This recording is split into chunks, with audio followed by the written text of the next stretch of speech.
Some truths carry weight far beyond understanding. You may think silence is weakness, that not speaking means fear. But in the spiritual world, silence is power. Every time you speak, you project energy. You send out frequencies that cannot be taken back. Words don't just echo. They leave trails, vibrations that remain in places you can't see. And when you reveal certain things, especially those that are deeply personal or spiritually charged, you create a pathway. A link between your inner world and whatever is listening, because something is always listening. You've probably felt it before. You told someone something private, something sacred, and afterward, something changed. Maybe your peace vanished. Maybe you started having nightmares. Maybe the connection you felt with the divine started fading. That wasn't paranoia. That was spiritual interference. There are forces both known and unseen that wait for such moments. Moments where your guard is lowered, where your voice carries truths meant to remain hidden. And when they hear them, they don't just listen, they act. This isn't superstition, it's law, one that's understood across ancient paths. Mystics, shamans, monks, all understood the danger of exposing certain layers of the self. They didn't hide because they feared judgment. They stayed quiet because they knew the spiritual cost of speaking too freely. In many traditions, initiates are warned. Once a sacred truth is revealed to someone unready, it loses its protection. It becomes vulnerable, and so do you. This isn't about being secretive for the sake of mystery. It's about survival. Spiritual safety isn't just about prayer or rituals. It's about control. Control of what you say, when you say it, and who's around when you do. The moment you speak, you open a gate. That gate can bring in light, or it can invite in shadows. And once those shadows find a crack, they don't leave quietly. So when you feel the urge to share everything, pause. There's power in what you withhold. And sometimes the safest thing you can do for your soul is say nothing at all. In the physical world, we're taught to speak openly, to share, to vent, to confess. But in the spiritual realm, not everything should be exposed. There's an ancient code, unwritten, invisible, but undeniably real. It governs the exchange of sacred knowledge. It determines what can be spoken and what must remain in the shadow. Across centuries, from distant monasteries to hidden tribal ceremonies, this code has been followed not out of superstition, but necessity, because those who ignore it often pay a price no one sees until it's too late. The unspoken laws are not written in books. They are passed down through silence, through practice, through understanding earned by experience. These laws exist because spiritual energy, unlike physical force, doesn't need permission to be disrupted.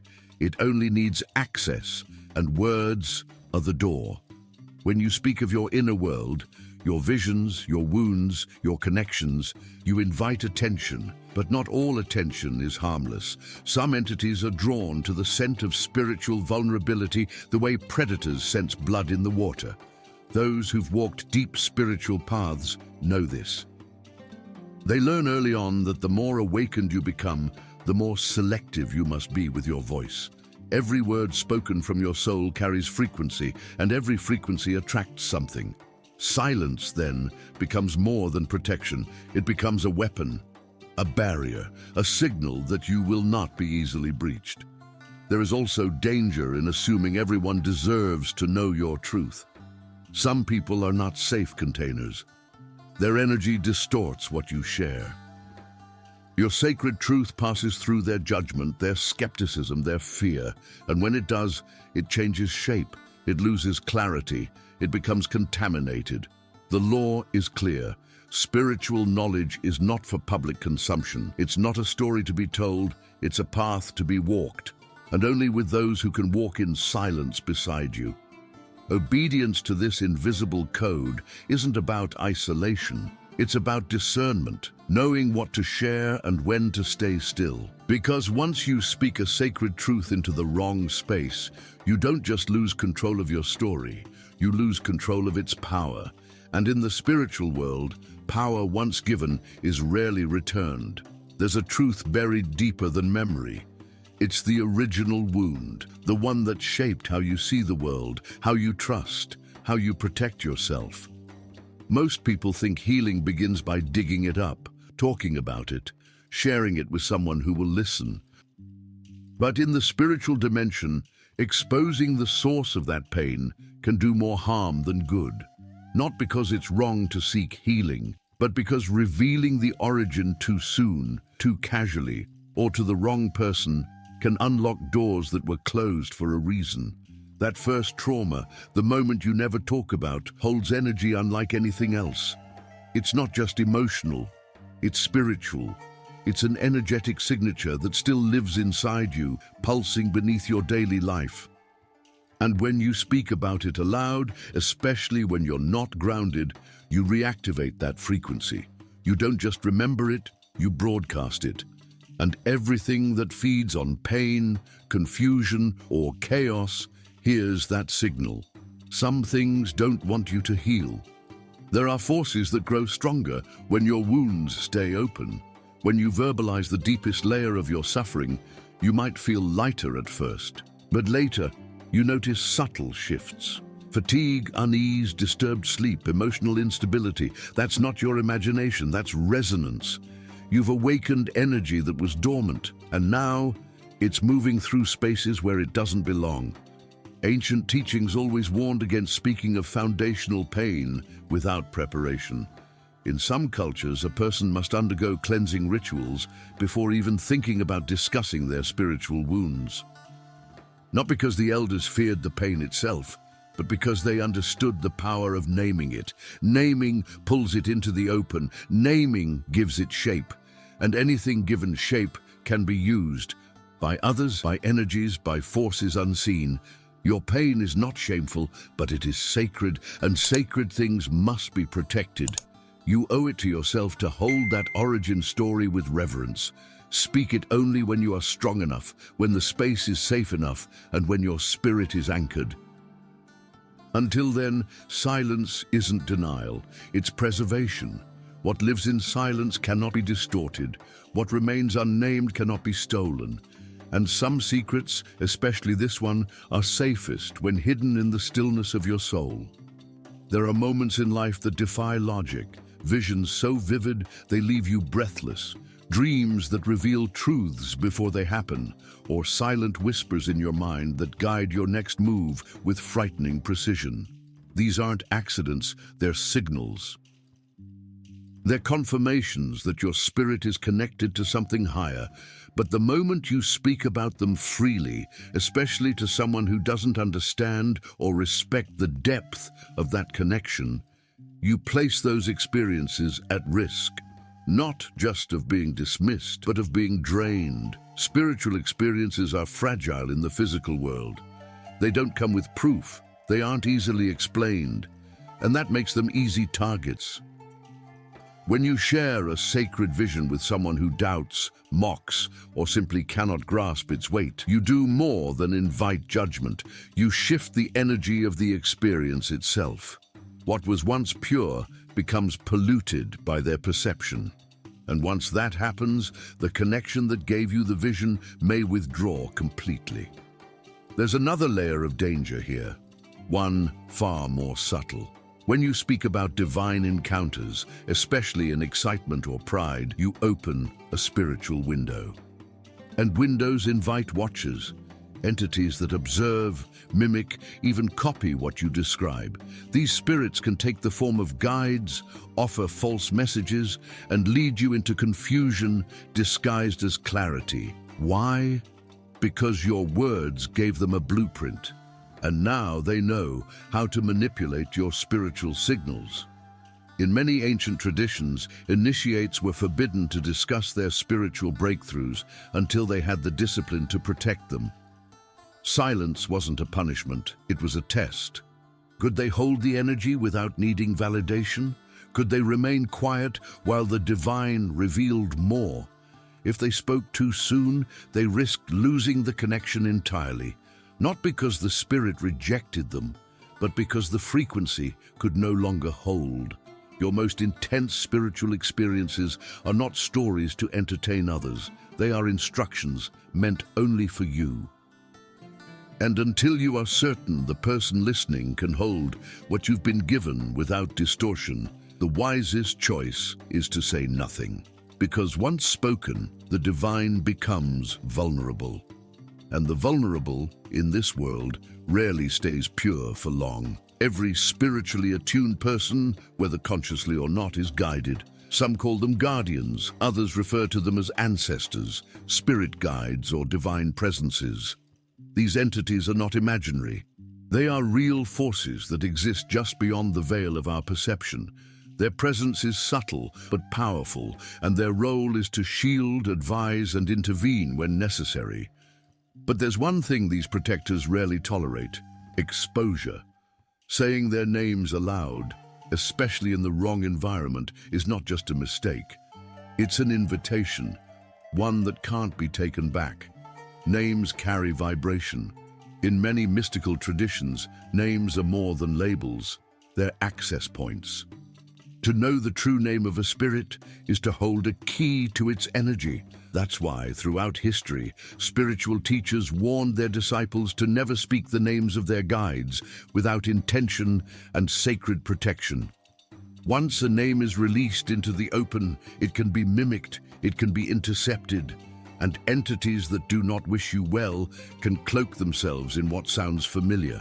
They imitate the voice, the frequency, the presence. And before you realize it, you're no longer being guided. You're being deceived.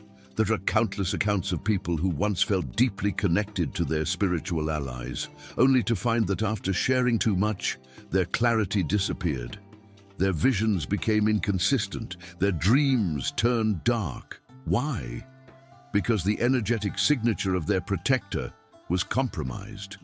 Once made public, that sacred bond became vulnerable to interference. The connection didn't disappear, it was disrupted. And that disruption came with consequences that most never saw coming. True protectors do not seek attention. They operate in silence, behind the curtain of the physical world, where ego has no place. When you name them, you bring their energy into a realm where it can be analyzed, judged, or worse, targeted. That's not reverence, that's exposure. And in the spiritual world, exposure without purpose is reckless.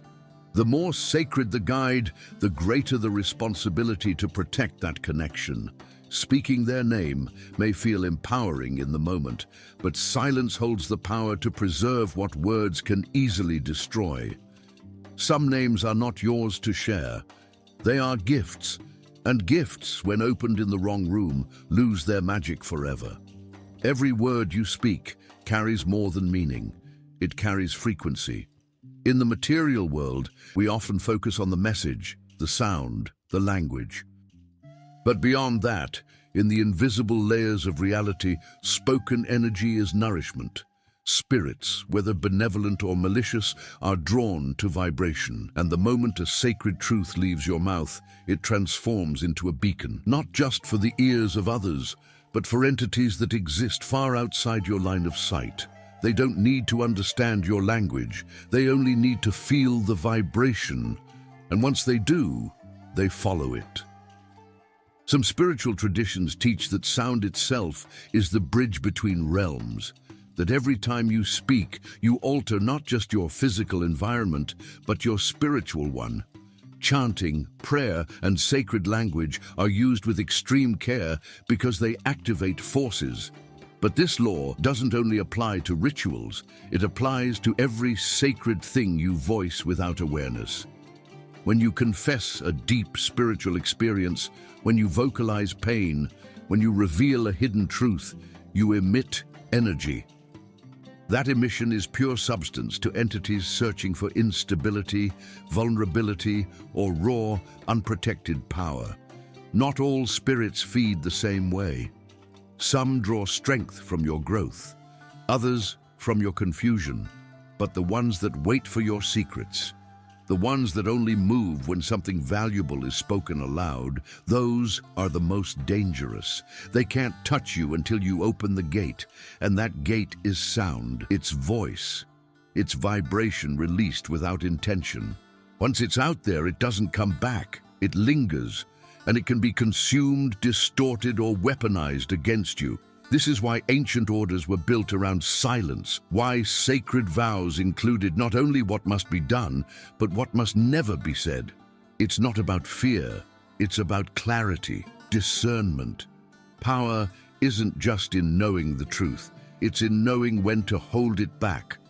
When you speak too soon, you sacrifice spiritual stability for emotional relief. And that cost in the unseen world is steep. Everything you release has a consequence, and some consequences echo long after the voice that caused them goes quiet. In a world obsessed with exposure, where confession is currency and attention is mistaken for truth, silence feels unnatural. We're told to speak our minds, share our wounds, and document our every spiritual insight as if validation from others gives it meaning. But in spiritual reality, the opposite is true. What remains hidden holds power. What stays unspoken builds pressure, clarity, and force. Secrecy, then, is not restriction. It is a shield, a living, breathing form of protection that guards your connection to what's sacred. You don't owe anyone access to your soul's most intimate layers. That urge to explain, to prove, to show your spiritual evolution to the world, that's not intuition. That's ego in disguise. True power moves quietly. It does not announce itself. It does not beg to be seen. It expands in silence, watched only by the forces that birthed it. Every time you choose to remain silent, you are reinforcing a boundary the spirit realm understands deeply. This truth is not for public consumption. This wisdom is not up for debate. This energy is not to be touched. The idea that secrecy is isolation is a lie. Isolation comes from speaking sacred things in spaces too shallow to hold them. It comes from watching the most meaningful parts of yourself be misunderstood, twisted, or forgotten. But when you protect your truth, when you treat it like a living presence, you create spiritual density. You attract experiences that align with that depth, and you repel those who only want surface connection. Your silence becomes a filter. It lets the right energies in and keeps the wrong ones out. You're not hiding, you're safeguarding, you're choosing reverence over recognition. And that choice is what keeps you spiritually safe, because once the wrong person hears the right thing, they can never unhear it, and neither can the forces watching through them. Protecting your spiritual path doesn't mean locking it away. It means walking it carefully, knowing that not every light needs to be seen to be real.